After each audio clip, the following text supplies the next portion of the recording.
selesai. Anak-anak, negara kita yaitu Indonesia kaya akan sumber daya alam yang melimpah, baik itu sumber daya alam hayati berupa hewan dan tumbuhan maupun sumber daya alam non hayati. Nah, kita contohkan saja pada hewan. Indonesia memiliki beragam jenis hewan yang tersebar di setiap daerah yang ada di Indonesia, yang tentunya perlu kita jaga, lestarikan agar tidak punah, dan dapat dimanfaatkan untuk berbagai aspek yang kita butuhkan untuk kelangsungan hidup kita.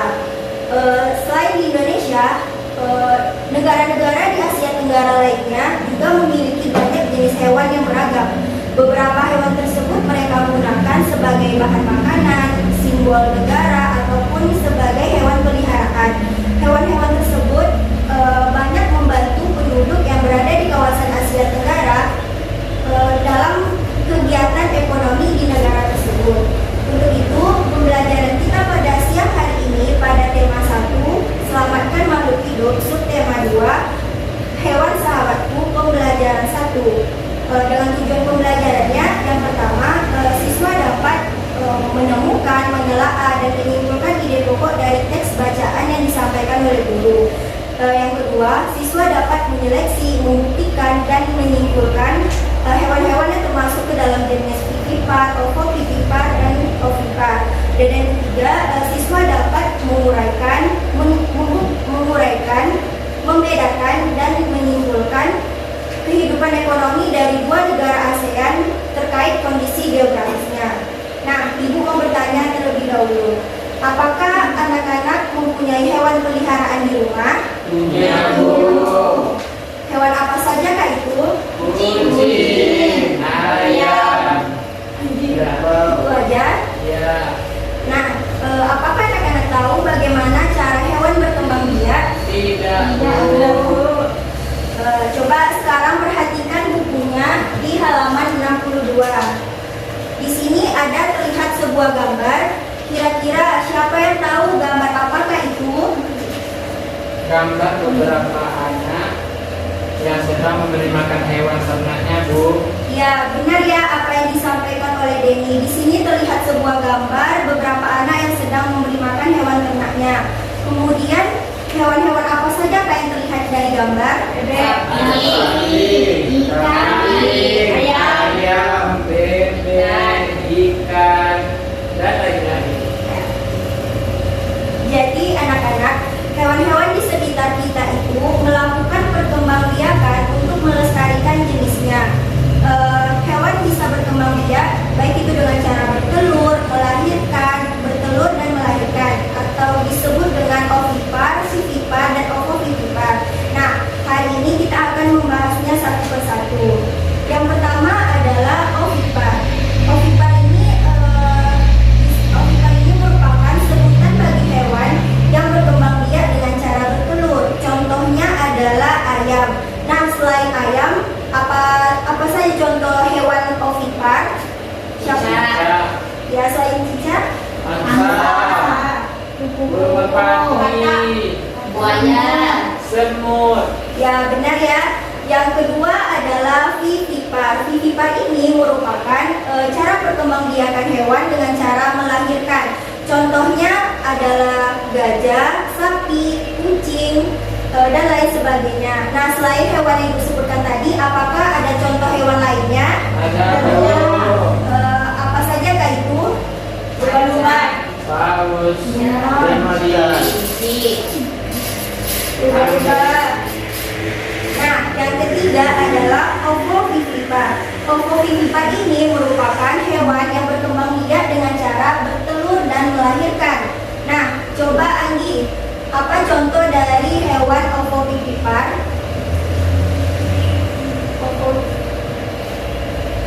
Saya, Bu. ovovivipar, Bu. Iya. Hiu, Ya, apa lagi? ikan pari, bunglon, ikan. Ya, benar ya. Nah, berarti anak-anak sudah mengetahui bagaimana cara perkembangbiakan hewan dan apa-apa saja contoh dari hewannya. Nah, sekarang coba perhatikan media pembelajaran yang ada di depan kelas ini. Ini dinamakan media cara perkembangbiakan hewan. Di sini terdapat 3 kategori seperti yang udah kita bahas sebelumnya, ada ovipar, vivipar, dan ovovivipar. Di sini juga ibu sudah menyediakan beberapa gambar secara acak. Nanti anak-anak bisa mengambil beberapa gambar ini dan meletakkannya di tempat yang sesuai berdasarkan cara perkembangbiakan hewan tersebut. Nah, coba siapa yang mau mencoba yang pertama? Andi mau? Ya, Bu. Coba Andi ambil terserah hewannya. Nanti kelompokkan di mana yang sesuai. Ya.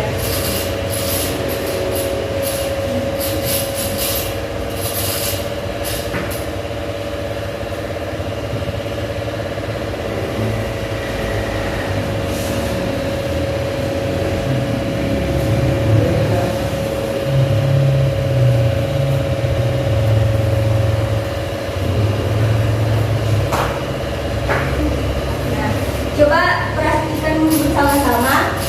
Kira-kira apakah yang dibuat Andi ini benar? Benar, Bu. Ya benar ya. Jadi kupu-kupu, angsa, kura-kura, ayam itu merupakan contoh dari hewan ovipar. Nah, ibu mau bertanya, apa buktinya kalau keempat jenis hewan ini termasuk ke dalam jenis ovipar? Coba Andi jawab. Ibu boleh ibu. Dia tidak memiliki daun telinga, Bu. Terus dia tidak memiliki kelenjar susu dan tidak menyusui. Ya benar ya, beri tepuk tangan dulu untuk Andi. Nah, jadi anak-anak, kita bisa membuktikan kalau jenis hewan itu termasuk ke dalam jenis ovipar. Itu bisa kita lihat dari ciri-ciri dari hewan ovipar. Di antaranya yang pertama, dia tidak memiliki daun telinga, tidak memiliki kelenjar susu, tidak menyusui anaknya, dan telurnya berada di luar tubuh induknya. Nah, kemudian yang kedua untuk hewan vivipar. Siapa yang mau maju ke depan? Ya, coba.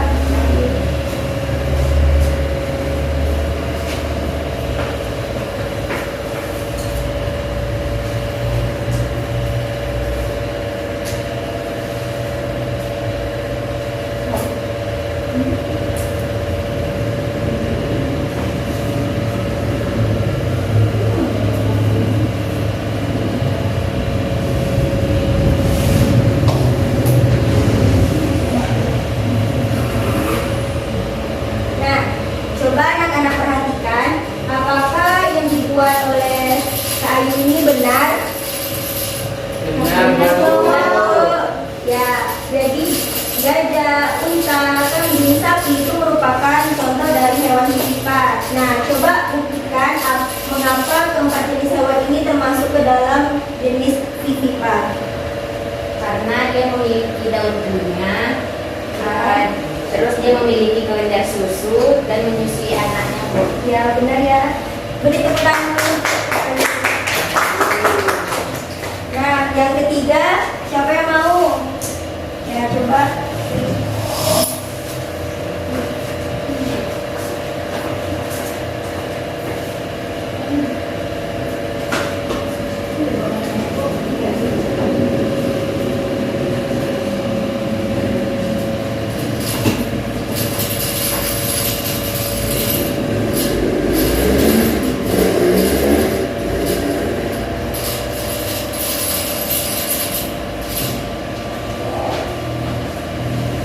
Nah, coba apakah benar yang dilakukan oleh Putri? Benar, Bu.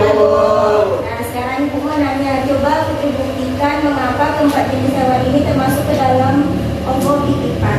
Karena menghasilkan telur dan dipelihara di dalam tubuhnya sampai berapa telur. Kemudian hanya sebagian kecil dari hewan ovovivipar ini memiliki telinga. Terus tidak semua hewan ovovivipar itu memiliki daun telinga. Nah, benar ya. Tepuk tangan dulu untuk Putri.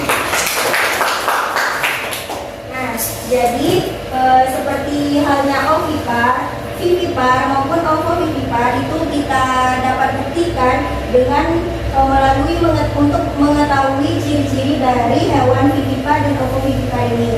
Yang mana ciri-ciri dari hewan vivipar tumbuhan itu dia memiliki daun telinga seperti halnya gajah, unta, dan yang lainnya. Kemudian dia memiliki kelenjar susu, menyusui anaknya. Pelindung tubuh dari hewan vivipar ini merupakan rambut, dan kebanyakan hewan vivipar ini tergolong ke dalam jenis mamalia. Begitu juga untuk hewan ovovivipar, kita dapat buktikannya dengan mengetahui ciri-ciri dari hewan ovovivipar ini.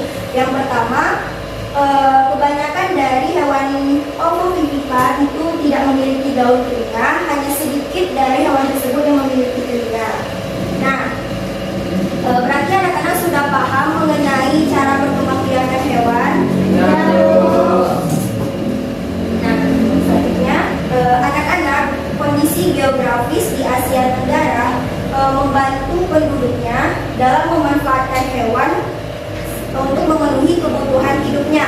Contohnya saja adalah ikan. Ikan banyak dijual oleh masyarakat dan dikonsumsi. Kemudian hewan ternak. Hewan ternak ini banyak dijual dan juga bahkan sampai diekspor oleh penduduknya. Hewan-hewan tersebut sangat membantu penduduk yang berada di kawasan Asia Tenggara dalam kegiatan ekonomi negaranya tersebut. Nah, karena sebelumnya di subtema 1 kita sudah belajar mengenai ASEAN, yang mana ASEAN itu merupakan negara-negara yang berada di kawasan Asia Tenggara yang membentuk sebuah organisasi. Nah, di subtema 1 juga kita sudah belajar mengenai kondisi geografisnya. Untuk itu, di siang hari ini di tema 2 pembelajaran 1 kita akan membahas mengenai kehidupan ekonomi dari 2 negara ASEAN terkait kondisi geografisnya. Untuk itu, coba anak-anak buka bukunya di halaman 67.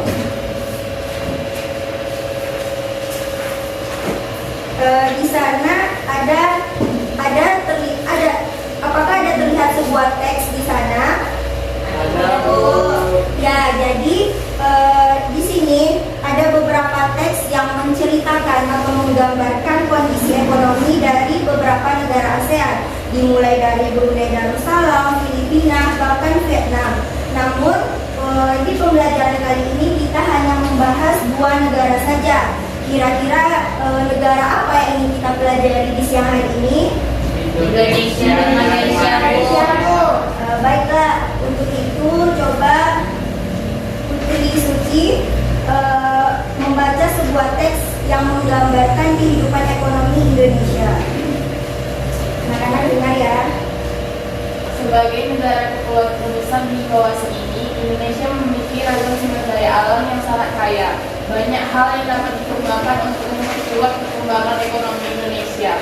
Saat ini Indonesia mengekspor minyak dan gas bumi, tekstil, dan produk-produk dari kayu. Pertambangan menjadi salah satu pintu masuk para pengusaha mancanegara ke Indonesia. Keindahan alam Indonesia pun merupakan daya tarik yang menjadi sumber devisa negara dari sektor pariwisata. Ya, selanjutnya coba Hafiz baca teks yang menggambarkan kehidupan ekonomi negara Malaysia. Kegiatan ekonomi utama penduduk Malaysia adalah di bidang pertanian, pertambangan, dan perindustrian. Perdagangan internasional merupakan salah satu kegiatan ekonomi Malaysia yang mengalami pertumbuhan tercepat. Perdagangan elektronik, minyak, dan gas bumi diekspor ke negara lain. Produk dari kayu, minyak sawit, karet, tekstil, sepatu, dan bahan-bahan kimia di perdagangan di dunia internasional. Ya. Apakah anak-anak sudah memahami teks yang telah dibacakan oleh teman-temannya tadi? Sudah. Nah, kalau sudah, coba perhatikan media pembelajaran di depan kelas ini. Di sini kita akan membandingkan serta menguraikan kehidupan ekonomi dari 2 negara ASEAN, yaitu Indonesia dan Malaysia. Di sini sudah disediakan 4 gambar yang menunjukkan kegiatan ekonomi negara Indonesia dan juga 4 gambar yang menunjukkan kegiatan ekonomi negara Malaysia. Nanti anak-anak maju ke depan mengambil 2 gambar saja dari tiap negara ini dan mencoba untuk membuktikan, membandingkan dan menguraikan kehidupan ekonomi dari 2 negaranya. Nah, coba Ibu tunjuk Denny maju ke depan. mengambil gambar dari beberapa gambar dari Indonesia dan Malaysia.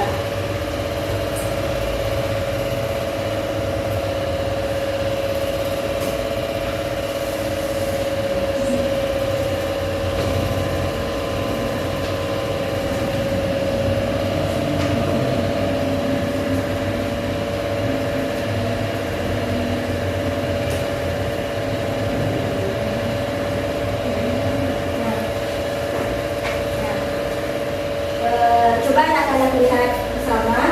Coba Denny coba jelaskan mengapa Denny memilih gambar ini untuk negara Indonesia dan untuk negara Malaysia, dan coba membandingkan atau uraikan kehidupan ekonomi dari dua negara ini berdasarkan gambar yang telah dipilih. Yang pertama yaitu Malaysia, ini merupakan gambar padi atau pertanian padi. Yang kedua yaitu untuk Indonesia itu saya memilih itu gambar perkebunan sawit. Alasannya yang pertama adalah kalau untuk Malaysia memiliki hasil pertanian utamanya itu berupa karet, padi, sawit, dan kelapa sawit dan lain sebagainya. Kemudian padi ini menjadi salah satu komoditas atau produk unggulan dari Malaysia. Kemudian kalau untuk Indonesia yaitu kelapa sawit. Kegiatan ekonomi di Indonesia itu ada perkebunan, peternakan, pertanian, perikanan, perindustrian. Kemudian yang paling unggul itu adalah kelapa sawit, yang itu terbukti produksi menjadi penghasil yang paling besar. Kemudian yang ini merupakan gambar perkebunan cengkeh, dan untuk Malaysia itu merupakan ini perkebunan karet. Alasannya kalau untuk Indonesia yang cengkeh, yaitu perkebunan Indonesia itu merupakan penghasil rempah, salah satunya itu adalah cengkeh. Cengkeh ini merupakan produk unggulan yang sangat diminati pasar dunia. Kemudian untuk karet, yaitu merupakan komoditas yang paling tinggi dari negara Malaysia itu. Ya benar ya apa yang disampaikan oleh Denny. Denny silakan duduk. Beri tepuk tangan dulu untuk Denny. Ulas sedikit lagi apa yang disampaikan oleh Denny. Jadi di sini Denny sudah memiliki dua gambar masing-masing untuk Indonesia dan untuk Malaysia.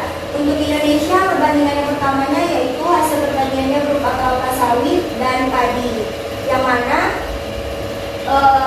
seperti yang kita ketahui bersama bahwa kegiatan ekonomi di negara Indonesia itu terdiri dari pertanian, peternakan, perkebunan, pertambangan, dan juga perindustrian. Hasil komoditas unggulan perkebunan di Indonesia salah satunya yaitu kelapa sawit. Nah, provinsi yang menghasilkan kelapa sawit terbanyak di Indonesia yaitu Provinsi Riau dengan produksinya itu sekitar 8,9 juta ton. Nah, untuk negara Malaysia di sini ada gambar padi. Jadi hasil negara Malaysia ini memiliki hasil pertanian utamanya berupa padi. Nah, gambar yang kedua di Indonesia di sini cengkeh, dan di Malaysia di sini ada karet. Jadi gambaran kehidupan ekonominya selain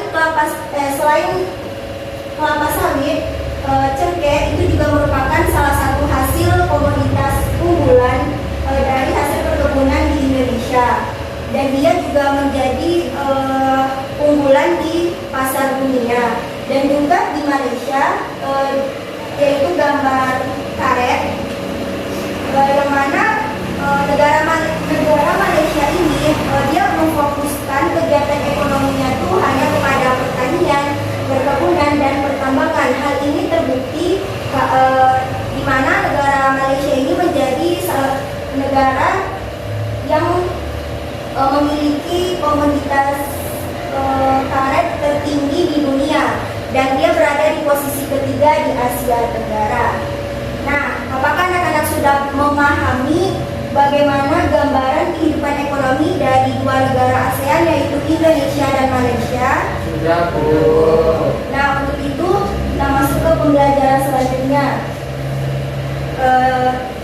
Anak-anak, di pembelajaran sebelumnya anak-anak sudah mempelajari bagaimana menemukan ide pokok dan membuat kesimpulan dari sebuah teks yang dibaca. Untuk itu siang hari ini kita akan mencoba menemukan ide pokok dan membuat kesimpulan dari teks yang didengar. Dalam artian ibu nanti akan membacakan sebuah teks, anak-anak bisa dengarkan secara seksama, dan nanti ibu meminta kepada anak-anak menemukan ide pokok dan membuat kesimpulan dari teks yang ibu baca. Namun sebelum itu ibu mau bertanya terlebih dahulu. Siapa yang tahu apa yang dimaksud dengan ide pokok paragraf? Ya, coba Denny. Ide pokok paragraf merupakan inti dari sebuah paragraf. Ya, benar ya. Ide pokok itu merupakan gagasan utama dalam sebuah paragraf yang menjadi inti permasalahannya. Nah, sekarang ibu akan membacakan sebuah teks. Anak-anak nanti bisa menemukan ide pokok dari setiap paragraf yang ibu baca. Teks ini berjudul Bebek. Bebek adalah unggas yang hidup di darat tetapi menyukai perairan. Penduduk Indonesia banyak memanfaatkan daging dan telur bebek untuk kebutuhan sehari-hari. Bulu bebek tidak pernah basah meskipun ia berenang dan menyelam. Hal itu karena bulunya memiliki kelenjar minyak. Lapisan minyak berguna untuk membuat suhu tubuh bebek tetap hangat di malam hari. Nah, coba perhatikan paragraf satunya. Siapa yang bisa menemukan ide pokok dari paragraf 1? Ya, coba Putri. Bebek adalah unggas yang bermanfaat. Benar apa yang disampaikan oleh Putri? Benar, Bu. Ya, benar ya. Ide pokok dari paragraf 1 itu merupakan bebek adalah unggas yang bermanfaat. Kemudian, apa kesimpulan yang dapat kita ambil dari paragraf 1? Bebek adalah unggas yang hidup di darat dan memanfaatkan daging dan telurnya. Ya, benar ya. Karena tadi kesimpulan itu merupakan semua inti dari bacaan. Jadi inti dari paragraf 1 ini adalah bebek adalah unggas yang hidup di darat dan dimanfaatkan daging dan telurnya. Kemudian untuk paragraf 2, siapa yang bisa menyebutkan ide pokoknya? Ya, coba Andi. Ide pokoknya bulu bebek tidak pernah basah meskipun ia berenang dan menyelam. Nah, untuk kesimpulannya, Bulu bebek tidak pernah basah meskipun ia berenang dan menyelam dikarenakan bulunya memiliki kelenjar minyak. ya benar ya. Benar, Bu. Nah, sekarang Ibu akan memberikan soal LKPD, lembaga kerja peserta didik. Nanti anak-anak bisa mengerjakan soal-soal ini. Soal-soal ini juga berkaitan dengan apa yang sudah kita bahas pada siang hari ini.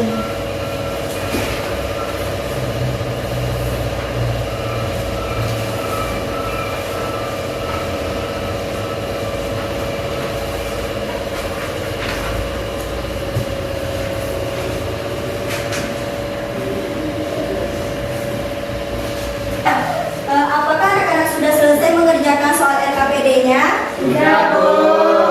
Nah, untuk itu selama pembelajaran kita tadi, apakah ada anak-anak yang kurang mengerti? Tidak, Bu.